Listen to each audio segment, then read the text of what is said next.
Subject: Staff Sergeant Power. Species: Human. Description: Mammalian humanoid, no tail. 6, 2 inches, 1.87 meters, average height. 185 pounds, 84 kilograms, average weight. 170-year life expectancy. Ship NA. Location: classified. All units to exfil ASAP, Omega said. Omega? What the hell is going on? I ask. We're leaving. Grab the box and go. Double time it, it says as an objective marker pops up on my visor. Go! Now! Let's go, Marines! I shout as I jump out of the foxhole, pulling Lance Corporal Hart up after me. Chang Boyle, grab the fucking box. Double time it. Running again, as fast as we can. Don't seem to be getting anywhere, though. The ground is moving faster than we are, shooting at the damned robots who are shooting their lasers back at us. Suddenly, we're at the landing zone, but the ground is still bucking beneath my feet. The air around the LZ is thick with lasers and dust. Why won't the damned robots just die? The shuttle, it's here! We climb aboard. I pull up the box and Corporal Chang. Sergeant Gruff pulls up Private First Class Boyle. Everyone's in. I start to trigger the hatch, but can't. The ground is tearing and the ravines grow at the same pace as my sense of dread. I need to trigger the hatch. What the hell's the matter with me? Why can't I trigger the hatch? The tower rises out of the ground. No, it's not a tower. It's a Mac. The biggest Mac I've ever seen. I try to trigger the hatch again, but my hand won't move. I have to trigger the hatch, but I'm frozen in place. I know what's coming. I know what happens, but I can't stop it. No, please. Please let me close the hatch this time. Everything seems still and silent. It's just me and the Mac, and I can't close the hatch. And then it fired. Brace! I hear myself yell as the shockwave begins traveling toward us, kicking up massive chunks of rock hidden within an all-encompassing cloud of dust. I grip the grab handle with my left hand and trigger the hatch with my right, but I'm too late. I'm always too late. Something hits me very hard. My vision clouds. Breach detected. Sealing, the suit tells me as it hugs my neck. I shake my head and manage to snap in just as PFC Boyle and LCPL Higgs fly past me out the now destroyed hatch. Everyone else is holding on. Please hold on. Chang loses his grip. I reach out to catch him, but I can't. My hand isn't there. Where's my hand? Why does my arm hurt so much? I see a reflection in Chang's visor as he falls to his death. There's someone in Guardian armor looking the worse for wear. Their arm is missing just above the elbow and their leg is severed just below the hip. The poor bastard's stump is reaching out. Hold on, that's me. That can't be me. I scream at the realization and look down at my missing limbs. Fuck! I shout myself awake. It takes a moment for the familiarity of my barracks room to settle in, and a bit longer to get my breathing under control. My throat is hoarse and I use my left hand to rub it, easing the discomfort. I look at my bedside display and breathe a sigh of relief. It's 4:28, only 2 minutes before my alarm's set to go off. I reach over, disable the alarm, and swing my legs out of the bed. One of my feet make a soft plop as it meets the floor and the other makes a metallic clank. I sighed but then chuckled. At least it's not wood. Any additional jokes about morning wood left my mind as I picked up my prosthetic arm. A top-of-the-line Evening Star Robotics custom fit bionic replacement. Just like the leg, every single part of the arm is able to be customized, right down to the finger length and thickness. Each customizable piece comes with a massive array of coloration options, but I went with tactical black for obvious reasons. Not a bad stand-in, but I'm still counting the days until my cloned limbs will be ready. They'd made sure to have me fitted before they let my family see me. Max and Moore, my son and daughter, had been excited by the new robotic limbs, but I'll never forget the look on Sarah's face. When she first entered the room, her expression went from worry to relief when she saw that I was still alive.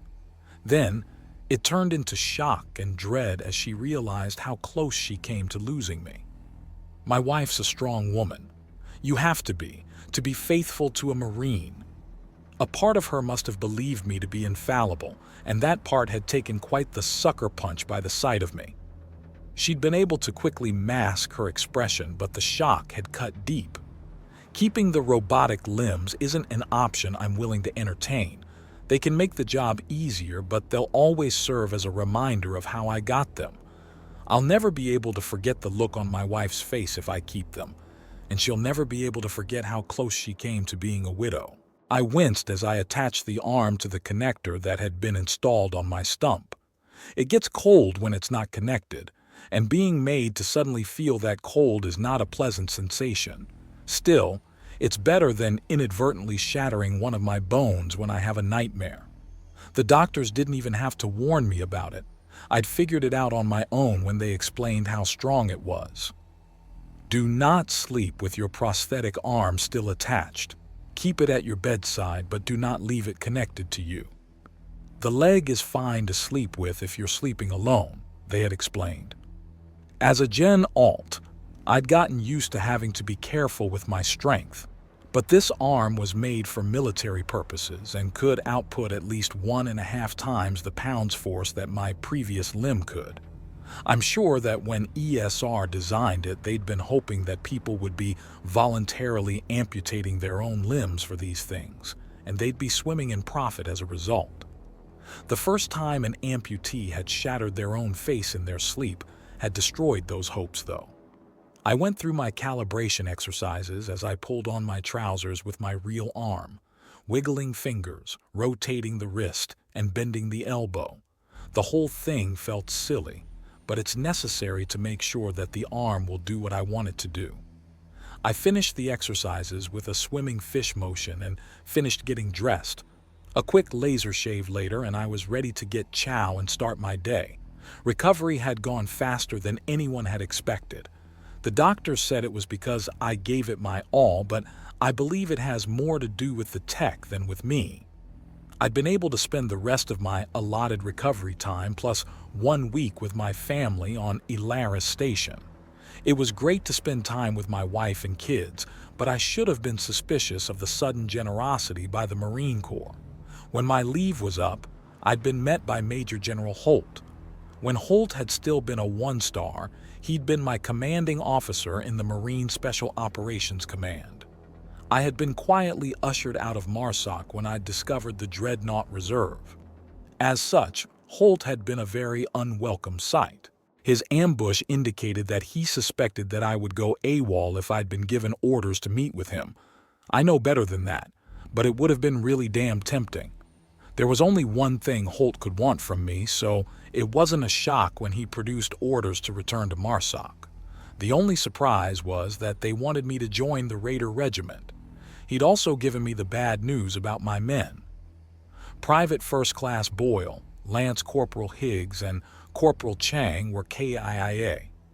Sergeant Gruff and Lance Corporal Livingstone might not make it, and almost everyone else was still in traction. Corpsman Young hadn't been injured, thankfully, but my squad definitely wasn't fit for duty. Holt explained in no uncertain terms that my talents were needed elsewhere, and impressed upon me that he wasn't asking. I entered the chow hall and didn't bother to look at who was present. It wouldn't be anyone important. The officers have their own mess. There wasn't a line, so I took my time choosing what I wanted for breakfast. Oatmeal with bacon chunks for energy, a banana to prevent cramping, 2 slices of toast to pair with the oatmeal, and a glass of raspberry tea. Breakfast of champions. I gathered up my tray and finally looked at the rest of the Marines. Once upon a time, MARSOC operatives either ran in 14-person squads or solo. Someone up top thought it would be better for the Raiders to operate in groups of 5, so now the squads were more like fire teams, and there aren't any MARSOC spooks running around on their own. There were only 2 members of my squad present, so I opted to sit with them. "Ura Staff Sergeant," Corporal Simmons greeted me as I sat with my chow. "Ura Corporal," I grunted. "How's the grub today?" Better than the crayon staff sergeant, Corporal Johnson grunted between bites. The newly minted corporal was referring to the nutrition sticks on offer by the Guardian suits. It was a generous comparison. The waxy texture and disgusting taste of the nutrition sticks made crayons seem pleasant in comparison. I took a bite of my chow and found that he was right, but it's a really damned low bar to hurdle. "So what are we doing today, staffs aren't?" Simmons asked. "We're doing PT while you finish your sensitivity training," I answered. "Shit," Simmons muttered.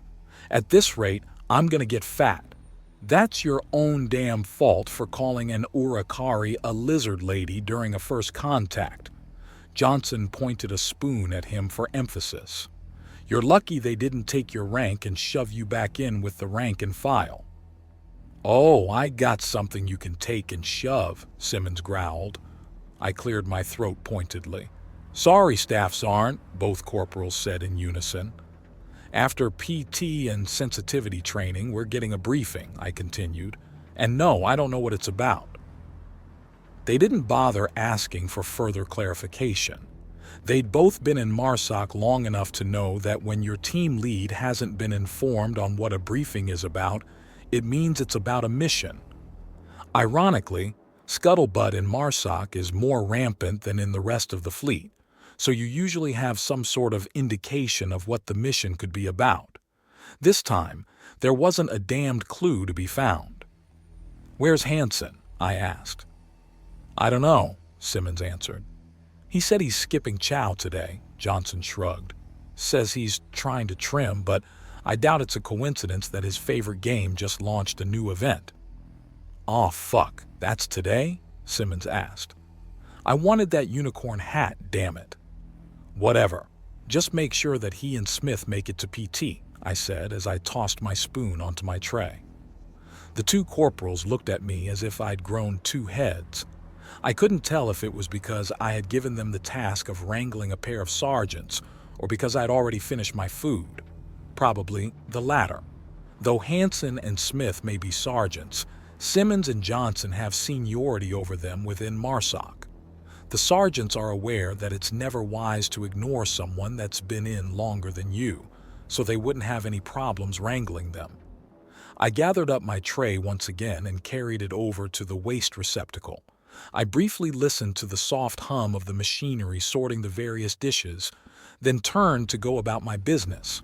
I opted to get a head start on PT because I wanted to get rid of the few remaining cobwebs left over by the nightmare, need a clear head for the briefing.